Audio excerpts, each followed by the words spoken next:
아니, 삼성전자가 6974 그 박스권을 뚫고 시원하게 이제 상승을 한 것까지는 좋은데, 참 반가운데, 문제는 내일 선물 옵션 동시 만기일.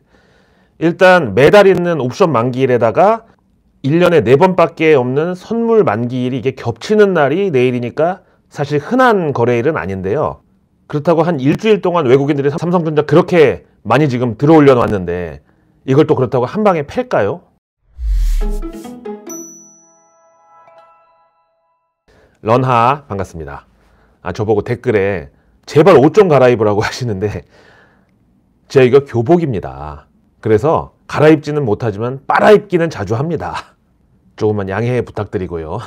일단 거의 매번 막 랩하듯이 말씀드리지만 이 주가에는 무슨 실적이고 내년 전망이고 공급 계약이고 생산 라인 확대고 다 떠나서 제일 중요한 게 바로 수급입니다. 누누이 강조해 왔는데 외국인이 지금 선현물 대량 매수하면서 지수를 이빠이 땡겨 놨는데 그 반대편에는 또 시총 1위 삼성전자 공매도 수량이 엄청나게 쌓여 있습니다. 외국인들이 코스피 3000포인트로 개미 꼬시기 한 다음에 바로 숏으로 그냥 시장 패버리는 시나리오를 솔직히 배제할 수도 없다고 생각합니다. 그럼 또 동학개미분들, 주린이분들은 연기금 욕하고 공매도 폐지하라고 하고 그러는 사이에 외국인들은 유유히 또 수익 챙겨가지고 또 다음 스테이지를 준비하겠죠. 아무리 삼성전자가 12월에 가장 강한 종목이라고는 하지만 사실 8만전자 회복하기 전까지는 완전히 추세 전환, 그러니까 상승으로 아예 자리를 잡았다고 보기 힘들고 외국인들이 지금 계속 위로 밀어 올리는 게 연말 배당, 특별 배당 다 감안하더라도 반대편에 공매도 대차 거래 물량 저렇게 산더미처럼 쌓여 있는 거는 쉽게 설명이 안 되죠. 또 거기다가 지금 코로나 확진자 급증하면서 하루 확진자가 7,000명이에요. 그 다음에 위중증 환자도 800명 넘어가면서 지금 병상이 부족해가지고 난리인데, 그러니까 사람들이 이런 상황에서 믿을 건 병원하고 의료기밖에 없다고 오늘 보니까 GH 신소재 이거 상한가 같더라고요. 여기가 이제 음압병실 원탑으로 만드는 원방테크 대주주라고 해서 그런 것 같은데, 근데 사실 이런 현상이 뭐랄까 경기 민감주들 아니지 증시 전체에 있어서 사실 바람직한 현상이라고 볼 수는 없죠.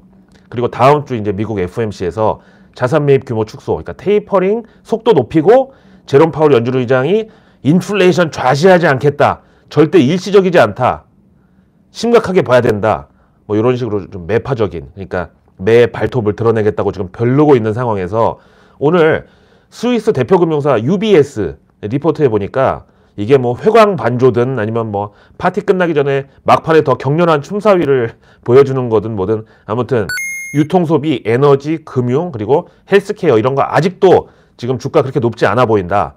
지금도 들어가기 괜찮아 보인다. 이렇게 말하고 있습니다.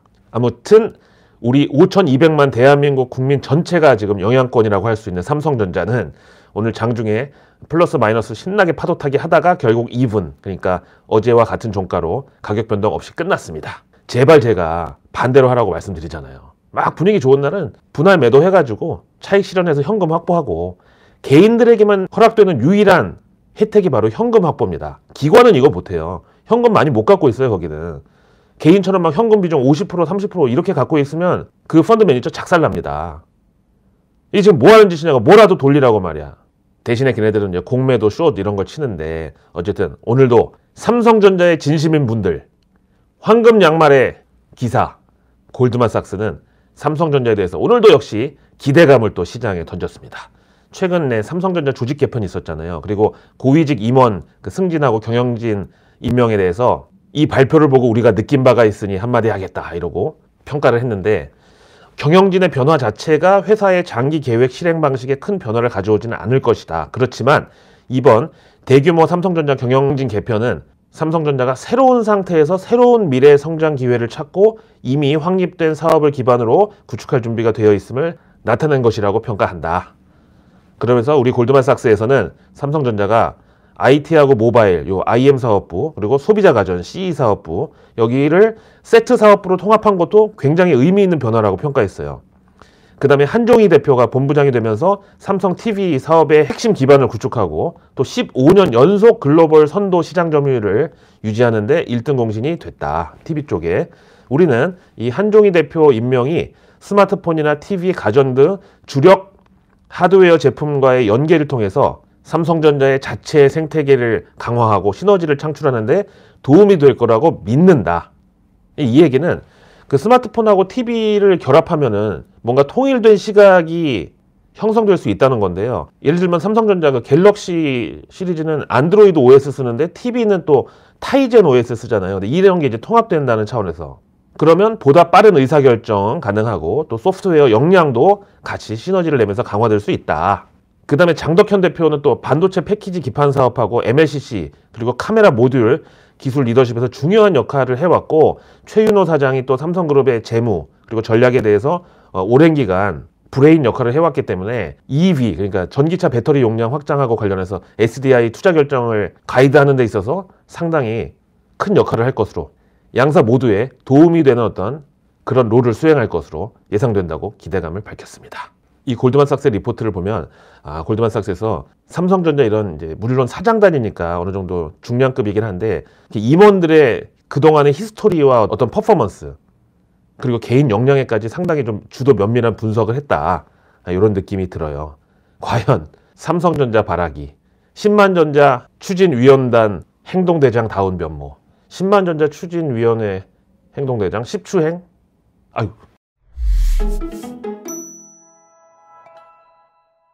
자 이제 이번 주도 후반부로 넘어갑니다. 내일 12월 9일 목요일인데요. 내일의 뉴스는 내일 보면 너무 늦는다. 내일 뉴스는 오늘 봐야 된다. 그래서 여러분이 이렇게 한번 저랑 같이 체크해보고 미리 방향성을 어느 정도 좀 예상해 본 다음에 그 뉴스를 실제로 다음날 봤을 때 일단 반가운 마음은 당연하고 그 다음에 뭔가 행간의 의미를 읽을 수 있는 인사이트가 이미 갖춰져 있습니다. 실시간 뉴스, 뉴스 속보 그리고 HTS에 뜬 종목 뉴스로 딱 떴을 때 보는 거하고 이미 우리가 한 번 다 예습하고 나서 그 뉴스를 또 보는 거하고 또 평가의 깊이가 달라지고 또 그런 뉴스 플로우에 도파민을 지배당하지 않을 여유가 생깁니다. 그래서 내일 뉴스는 내일 보면 너무 늦는다. 내일 뉴스는 오늘 본다. 대한민국 상위 1% 정보 취급자들은 지난 수세기 동안 그런 식으로 금융시장과 경제의 각 요소들을 지배해 왔습니다. 우리도 그들과 동일한 선상에서 경제활동하고 경제적 자유를 달성하는 정보 민주화를 함께 이룩해 나갑시다. 자, 내일 정부 일정은 글로벌 공급망 점검 상무관 무역관장 회의가 있습니다. 요소수 대란으로 시작된 여러 가지 전략물자, 원자재, 소재들 사실 우리나라 입장에서 보면은 글로벌 공급망을 우리 삼성전자, SK하이닉스가 잡고 있다고 해도 과언이 아니에요. 만약에 이게 80년대 오페크에서 깡패짓 하듯이 석유 수출국 끼고 오페크 그러니까 뭔가 대단한 뭐 단체 같아 보이고 그런데 뭐 오페크가 80년대 그 석유 무기화 해가지고 깡패짓을 얼마나 했으면 미국이 그거 때려잡는데 한 10년도 넘게 걸렸잖아요. 뭐 대단한 뭐 석유 수출국 끼고 오페크니까 뭐 대단한 그런 집단이 아니라 그냥 동네에 그냥 무슨 안마방 막 유흥주점 막 이렇게 약간 뭐 불법과 합법의 그 약간 경계선에 있는 막 그런 그 업주 몇 명이 모여가지고 그냥 비공식 상인연합회 같은 거 만들어가지고 자기들끼리 막 그런 단체였었는데 만약에 이런 식으로 우리나라 SK하이닉스하고 삼성전자가 반도체를 무기화한다. 그러면 전 세계 IT가 작살납니다.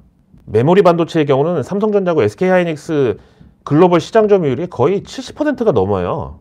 하지만 우리가 얼마나 또 신사적입니까? 그러니까 제발 해외 각국 그리고 글로벌 큰손들도 좀 알아서 잘 모셔주시기 바랍니다. 자, 내일 한국하고 바레인 환경장관 업무 협약이 있습니다.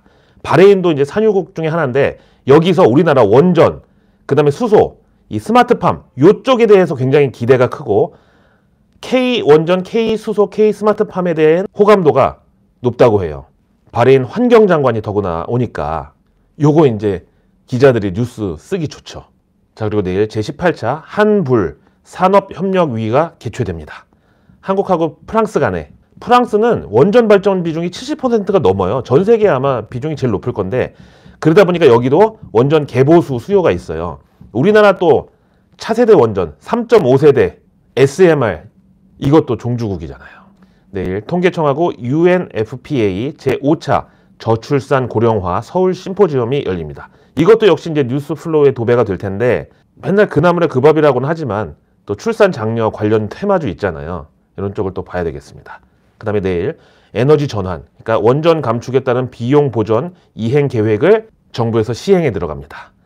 이 탈원전 정책으로 손실본 원전 사업자의 비용을 전력 산업 기반 기금으로 보존해주는 방안인데, 이 전력기금이 근데 국민이 낸 전기요금 일부를 적립한 거라서 야, 국민 혈세로 탈원전 비용을 왜 충당하냐 이런 비판도 사실 있습니다. 이런 날 대선 후보들은 탈원전 다음 정부에서는 끝장낸다. 다시 말하면 탈원전 버리고 입원전 다시 간다. 이런 식의 목소리가 나올 수 있죠. 그리고 내일 산업부는 에너지 자원 수급 관리 TF회의가 있습니다. 이제 블랙아웃 우려나 전력 공급에 빨간불 켜주고 이런 거는 여름에만 있는 일이 아니고 겨울에도 이런 일이 있을 수 있다는 거 늘 말씀드리지만 전력을 잘 생산하는 것도 중요하지만 배분이 중요해요. 그리고 저장도 중요하고 스마트 그리드, ESS 이런 쪽인데 어떤 IT 전문가가 얘기하는데 지금 이제 전기차 배터리만 2차 전지의 주로 사용처로 우리가 알고 있는데 이제는 집에 TV, 냉장고, 세탁기 다 배터리가 들어간다는 거예요. 앞에 얘기한 대로 전력 수급 때문에 밤에 전력 공급 원활할 때 다 충전해 놓고 낮에는 그냥 배터리로 쓰는 식으로 백색 가전부터 집에 있는 소비자 가전 뭐 하다못해 그 식당에 있는 엄청 큰 냉장고 있잖아요. 업소용 막 가전 이런 거. 이것도 다 배터리가 들어간다는 거예요. 물론 그분의 주장입니다만. 그렇게 보면 또 2차 전지 수요가 거의 무궁무진한 거 아닌가 생각이 드는데요. 내일 과기부는 2021년 인공지능 그랜드 챌린지 시상식을 개최합니다. 요거 이제 또 기사가 막 드르륵 하고 올라올 텐데 내일요. 인공지능 그랜드 챌린지. 다음 농식품부는 개 식용 종식에 대한 사회적 논의기구를 출범합니다. 대선 후보들부터 반려동물 관련주까지 직접 여기 연관돼 있죠. 그리고 내일 미국에서는 바이든 미국 대통령이 민주주의 정상회의를 개최합니다. 10일까지 3일간. 사실 조 바이든 대통령이 자신의 대선 공약이었는데 이 민주주의를 위한 정상회의 이거를 출범시키겠다. 거기다 지금 시기적으로 러시아 그 우크라이나 침공 가능성 때문에 글로벌 지정학적 리스크가 상당히 커져 있는 시점의 중요한 이벤트죠.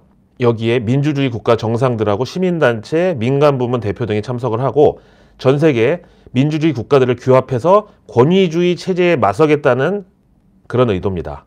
아시아 지역에서는 미국의 동맹국이라고 하는 아시아 지역에서는 미국의 대표 동맹국인 한국 그리고 일본도 이 정상회의에 초청이 됐습니다. 아무래도 또 이 자리에서 반중 노선 이런 테크트리가 나올 것 같은데 우리나라 입장은 어떤지 그리고 요즘 문재인 대통령의 진짜로 진심인 종전선언에 대한 얘기도 한번 기대해 볼까요? 일단 지금 미국하고 중국 이런 데는 종전선언에 대해서 호감은 표시하고 있지만 완전히 오케이 사인은 안 나오는 게 종전선언을 그들이 지지해 줘서 마침내 한반도 종전선언이 나오려면 뭔가 우리가 그들이 원하는 조건을 이행해 줘야 될 게 있는데 그게 뭘까요? 내일 목요일 경제 일정은 2021년 하반기 시스템 리스크 서베이 결과가 나옵니다.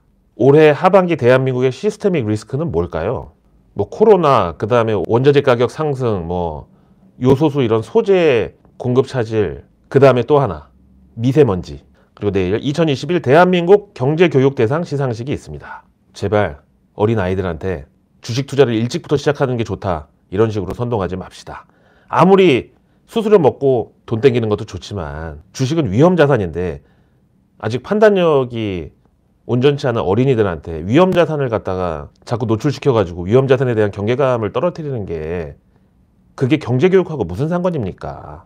내일 2020년 신혼부부 통계가 나옵니다. 또 이제 결혼 출생률 떨어진다 이 얘기 나올 텐데 앞에서 얘기한 대로 그런 관련주들 있죠. 내일 국립종자원에서는 주요 채소류 최첨단 고효율 유전자 분석법 개발 발표를 할 겁니다. 씨앗, 종자, 스마트팜 이런 거는 그야말로 식량 주권에 연결된 국가의 아주 중차대한 산업 분야라고 했죠. 단순 그냥 먹거리 잘 먹자 이런 게 아니고 그리고 내일 2021 지식 서비스 융합 컨퍼런스를 개최합니다.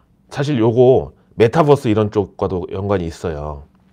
내일 경제지표는 중국의 11월 소비자 물가지수, 생산자 물가지수 두 개 다 나옵니다. 이거 중요하죠. 그 다음에 일본의 11월 공작기계 수주, 광의 통화 M2 발표하는데 12월 16일 날 일본 중앙은행 BOJ 통화정책회의가 있는데 이걸 앞두고 지금 현재 일본 대규모 금융 완화 정책을 지속하려면 인플레이션 그리고 오미크론 같은 그 변수에 주목할 것이다 이렇게 봐요. 그리고 내일 밤 미국에서는 10월의 도매 재고 그리고 주간 실업수당 청구하고 주간 곡물 수출 데이터가 나옵니다. 앞에 우리 국립종자원 얘기했는데 이것도 유관하죠.